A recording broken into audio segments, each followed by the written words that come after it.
Oke, Assalamualaikum warahmatullahi wabarakatuh. Perkenalkan, nama aku Fawaz Aidin Arisyanto dari jurusan Teknologi Rekayasa Otomasi tahun 2024. Sini saya akan menjelaskan PPT yaitu DAC dan PWM pada modul 6 Sistem Embedded. Jadi langsung aja ke PPT-nya. Jadi modul teknis komprehensif untuk insinyur elektronik dan pengembang embedded system. Memahami dua pendekatan utama menghasilkan sinyal analog digital to analog converter yang menghasilkan output tegangan kontinu dan presisi, serta pulse width modulation yang ekonomis namun memerlukan filter RC untuk menghaluskan sinyal. Materi ini mencakup teori fundamental arsitektur hardware pada ESP32 dan STM32, 12 praktikum terstruktur, hingga proyeksi integrasi dual MCU untuk aplikasi industri nyata. Masuk ke prinsip dasar dari DAC sendiri, yaitu formula dan kuantisasi. DAC atau Digital to Analog Converter mengubah nilai digital menjadi tegangan analog kontinu.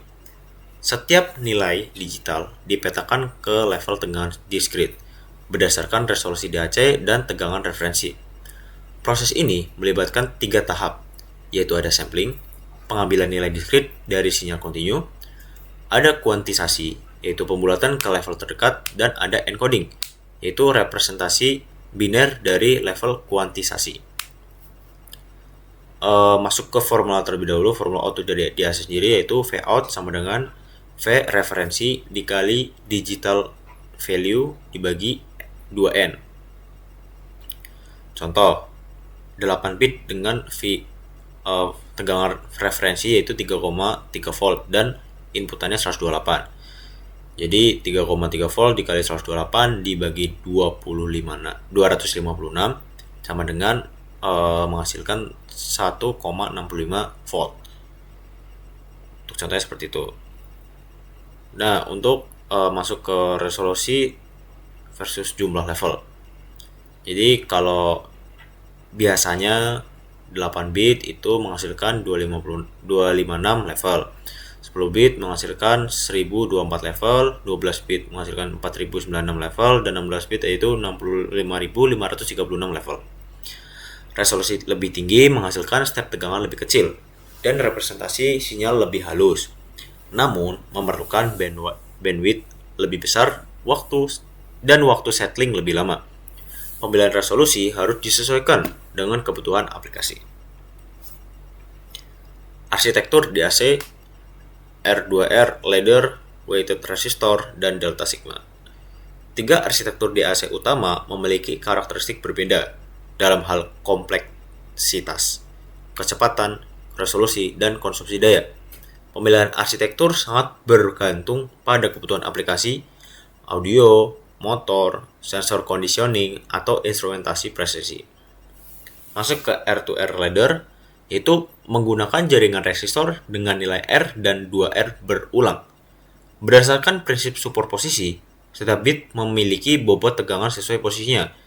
Keunggulan utamanya hanya membutuhkan 2 nilai resistor, mudah diimplementasi dalam IC, resolusi praktis, hingga 16 bit dengan akurasi tinggi. Masuk ke weighted resistor DAC. Setiap bit dikontrol resistor dengan nilai proporsional terhadap bobot biner, yaitu R, 2R, 4R, 8R, dan seterusnya. Sederhana secara konsep, namun memerlukan presisi resistor sangat tinggi untuk bit MSB. Cocok untuk resolusi rendah hingga menengah dari 4-8 bit dalam aplikasi industri. Masuk ke delta sigma DAC, itu menggunakan teknik oversampling dan noise shaping untuk mencapai resolusi sangat tinggi dari 18-24 bit. Ideal untuk aplikasi audio profesional. Trade-off atau bandwidth lebih rendah dan latensi lebih tinggi akibat proses filtering digital yang intensif. Trade-off resolusi versus bandwidth. Jadi DAC resolusi tinggi untuk unggul untuk audio, Sementara R2R lebih cocok untuk kontrol motor dan sensor yang membutuhkan respon cepat. Spesifikasi kritis DAC dan implementasi STM32FM. Memiliki spesifikasi DAC sangat penting untuk memilih komponen yang tepat. Parameter berikut menentukan kualitas dan kesesuaian DAC untuk aplikasi tertentu, audio motor, motor control, atau instrumentasi presisi. Yaitu spesifikasi DAC yang sangat penting. Yang pertama ada INL atau Integral Non-Linearity, deviasi maksimum kurva transfer aktual dari garis lurus ideal. Yang kecil sama dengan linearitas tinggi atau distorsi rendah. Lalu ada DNL atau Differential Non-Linearity, itu variasi step tegangan antar level LSB berurutan. Lalu ada settling time, itu waktu yang dibutuhkan output untuk stabil dalam LSB setelah perubahan input, kritis untuk aplikasi high speed. Ada glitch energy dan SFDR, yaitu glitch energy mengukur spike tegangan saat transisi kode mayor.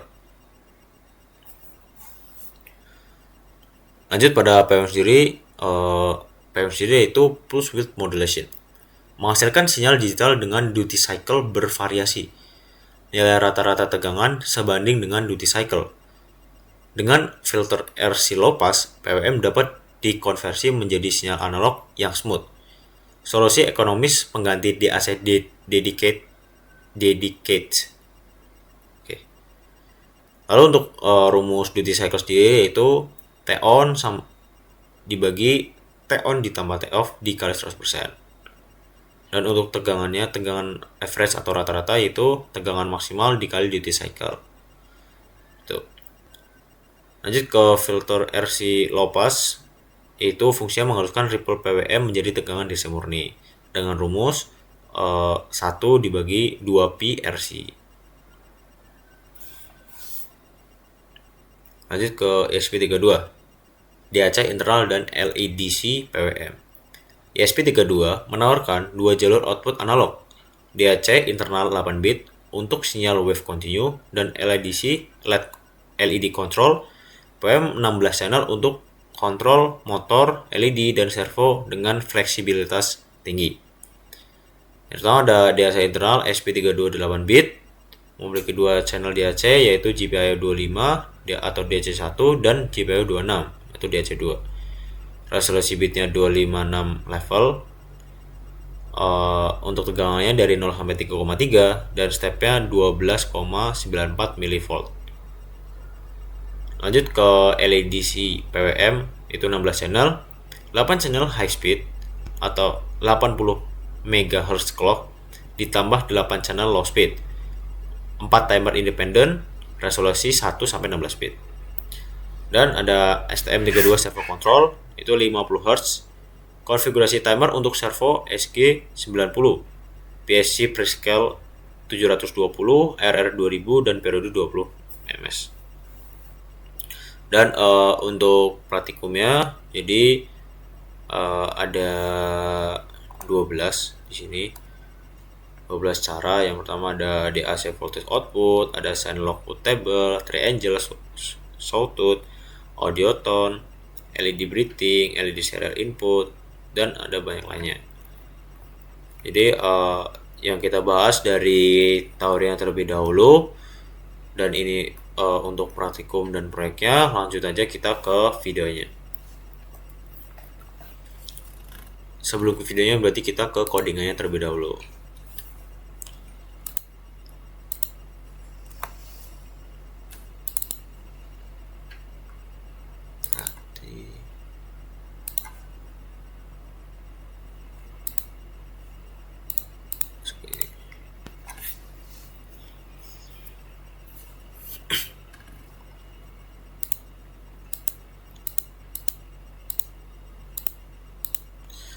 Oke, jadi bisa dilihat untuk codingan yang pertama yaitu codingan pada ESP32.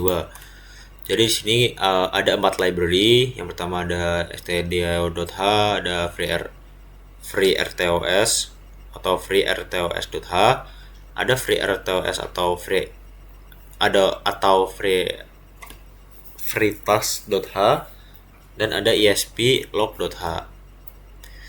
Dan ini kurang lebih untuk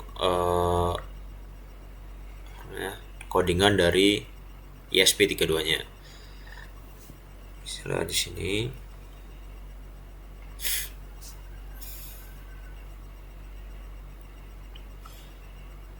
Oke. Kalau lebih seperti itu, lanjut ke codingan pada STM32-nya. Nah, jadi di sini itu cuma ada dua library. Yang pertama ada stdio.h dan ada string.h. Jadi codingannya kurang lebih seperti ini. Ini untuk codingan dari STM sendiri seperti ini. Bisa jadi satu.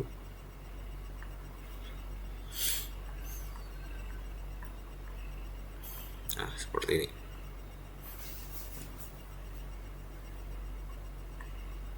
Oke. Jadi ini untuk codingan dari STM32-nya. Jadi sudah, kita lanjut ke video praktikumnya.